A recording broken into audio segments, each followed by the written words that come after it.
2025-26 ఆర్థిక సంవత్సరానికి ప్రవేశపెట్టిన బడ్జెట్ ఇవాళ బడ్జెట్ సెషన్స్ ప్రారంభమవుతున్నాయి. దానిపైన ప్రతిస్పందనగా ఇవాళ ప్రెస్ మీట్.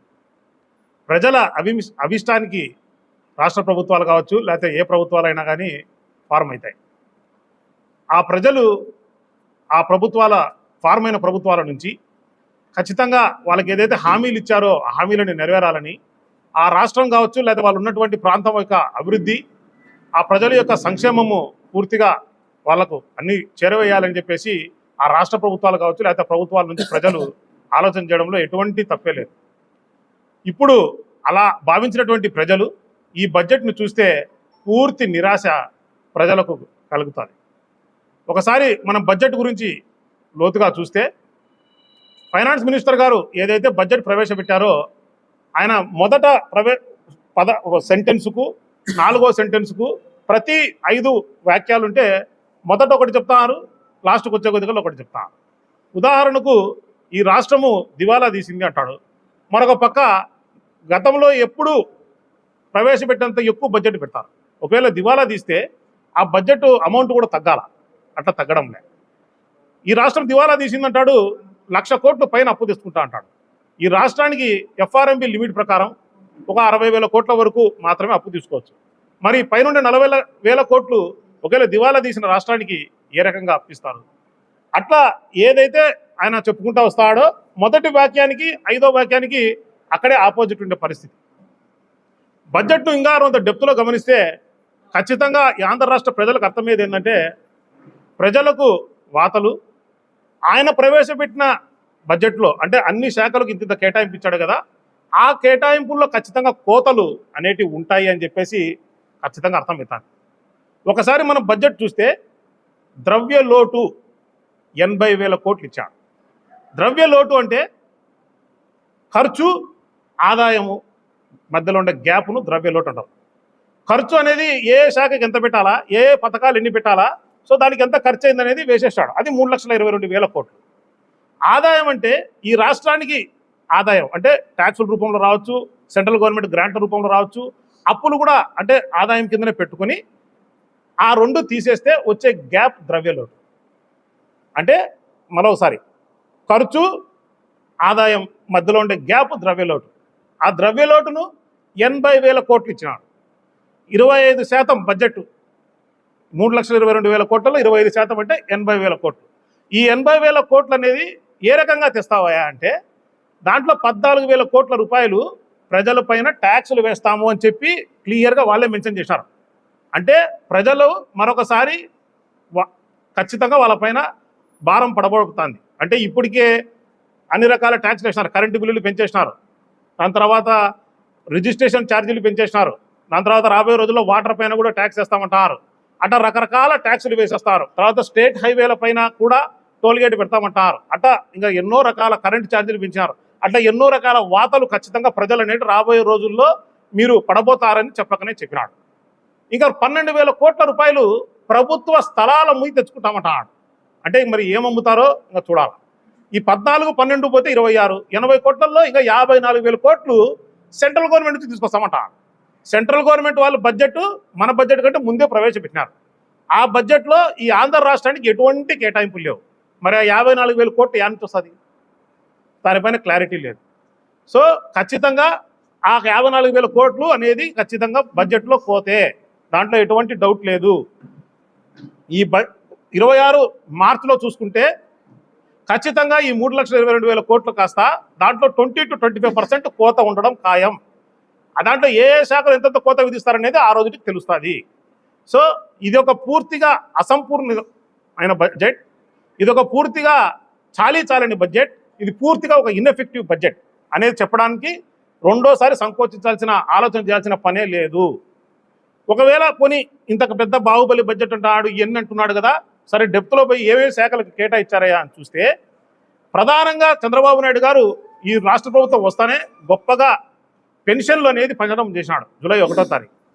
సో జూలై 1వ తారీఖు ఆయన గుంటూరు జిల్లాలో పెన్షన్ పంచుతానప్పుడు 65 లక్షల మందికి 33,000 కోట్ల రూపాయలు ఇస్తాము అని చెప్పి సంవత్సరానికి కేటాయించినామని చెప్పి, అదే కాకోకుండా 5 ఏళ్లకు 1,65,000 కోట్లు మేము ఖర్చు పెడతాను పెన్షన్ల కోసము అని చెప్పి ఆయనే చంద్రబాబు నాయుడు గారే చెప్పి దానిపైన కట్టుబడి ఉండమని చెప్పినాడు. మరి ఈ రోజు కేటాయింపుల్లో మీరు 27,000 కోట్లు మాత్రమే ఇచ్చారు. అంటే ఒక 6,000 కోట్లు తగ్గించినారు.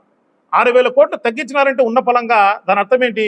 మీరు ఖచ్చితంగా పెన్షన్లు ఇచ్చే దాంట్లో కూడా కోత విధిస్తారు. ఈ కోత విధించడం ఒక పక్క, ఇంతవరకు 9 నెలలు అవుతుంది ఒక వితంతు పెన్షన్ తప్ప ఏ ఒక్క కొత్త పెన్షన్ కూడా ఈ రాష్ట్రంలో ఇలా.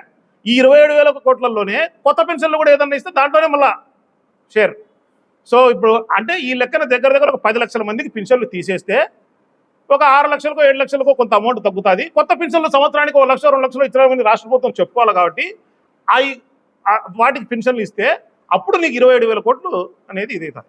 సో ఇప్పుడు ఈ రాష్ట్ర ప్రభుత్వం గత ప్రభుత్వం 65 లక్షల మందికి ఇస్తే ఈ రాష్ట్ర ప్రభుత్వం 2026 ఫైనాన్షియల్ ఇయర్ అయిపోయే లోపల 57-58 లక్షలకో అది కుదించడం ఖాయం అనేది మీరు చెప్పకనే చెప్తా. మరో ఇంపార్టెంట్ రంగం తీసుకుంటే మహిళా రంగం. మహిళా రంగానికి మహిళలను శక్తిగా తీర్చిదిద్దాలంటున్నారు. మంచిది, శక్తిగా తీర్చిదిద్దాల్సిందే ప్రతి మహిళను.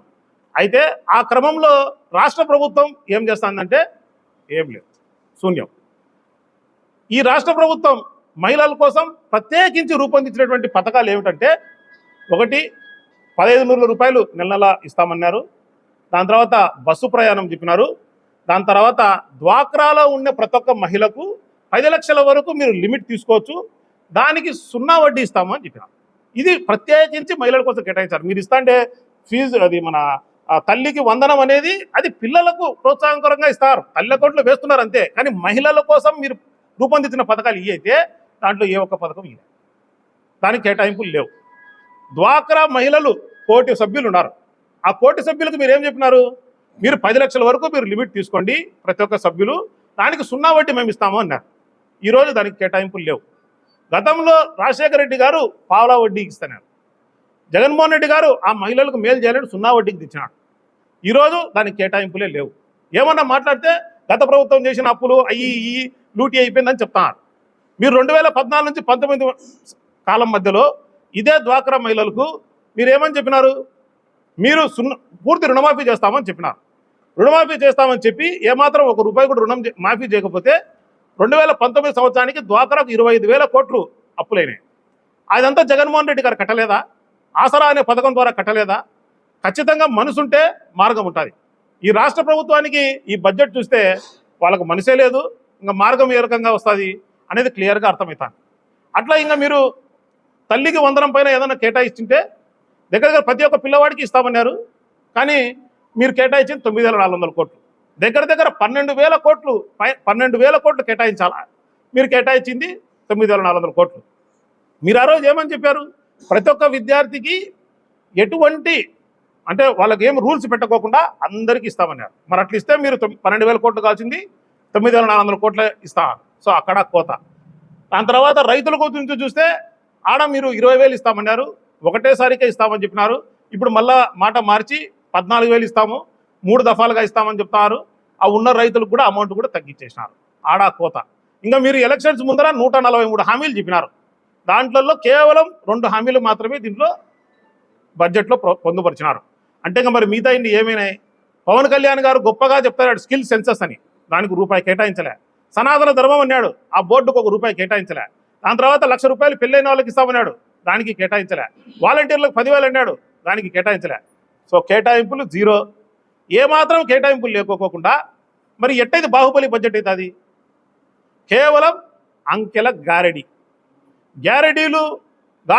ప్యారెడీలు ఏదన్నా కానీ ప్రజలకు మేలు చేసేదానికైతే మంచిది. కానీ రాష్ట్ర ప్రభుత్వమే గారెడీలు ప్యారెడీలు ప్రజలను బూరడీలు కొట్టించేదానికి చేస్తాను. ఇది ఎంతవరకు న్యాయము అని చెప్పేసి తెలుగుదేశం పార్టీ వాళ్ళను సూటిగా ప్రశ్నిస్తూ, నేను ఉన్నాను నేను విన్నాను అనే నినాదంతో జగన్మోహన్ రెడ్డి గారు ఎలక్షన్స్కి వచ్చారు.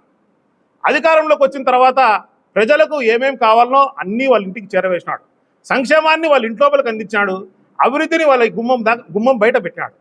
ఆ రకంగా జగన్మోహన్ రెడ్డి గారు పరిపాలన సాగిస్తే అది మంచి ప్రభుత్వం అంటారా?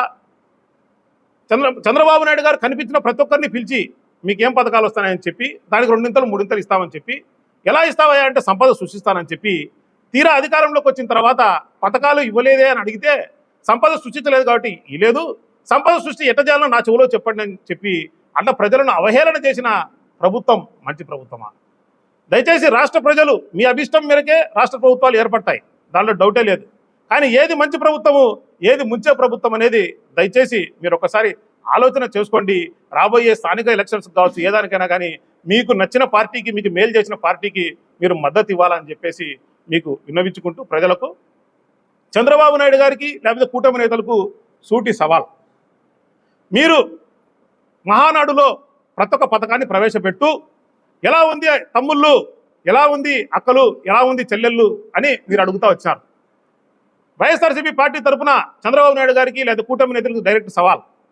మీరు ఇప్పుడు రేపు ఏదో ఒక కార్యక్రమానికి వెళ్తారు, లాంచింగ్ ప్రోగ్రామ్. ఈ బడ్జెట్ పేపర్ని పట్టుకొని ఇది ఎలా ఉంది తమ్ముళ్ళు, మీకు ఉపయోగపడుతుందే అని అడిగే దమ్ము ధైర్యం చంద్రబాబు నాయుడు గారికి ఉందా అని చెప్పేసి వైఎస్ఆర్సీపీ పార్టీ తరఫు నుంచి సూటి సవాల్. తర్వాత ఆంధ్ర రాష్ట్ర ప్రజలు ఎవరు కూడా దయచేసి మీరు అధైర్యపడకండి.